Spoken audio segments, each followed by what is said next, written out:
Hello everyone, welcome to the next lecture. In this lecture, we shall see problems related to cylinders. We shall quickly check out the formula. The radius of the base is r and the height or length is h. We can see the radius r and the height h here. The volume of the cylinder is given by pi r square h, that is the base area multiplied by the height. We are extruding this area along this height, so it will be pi r square h. Next is the curved surface area. It is equal to 2 pi r h. That is the circumference of the circle, base circle, multiplied by the height, extruded along the height.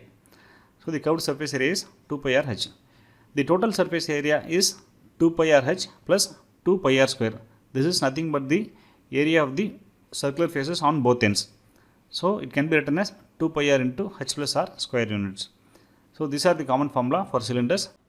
Okay, we shall solve few problems in the next lecture. Thanks for watching. I will see you in the next video.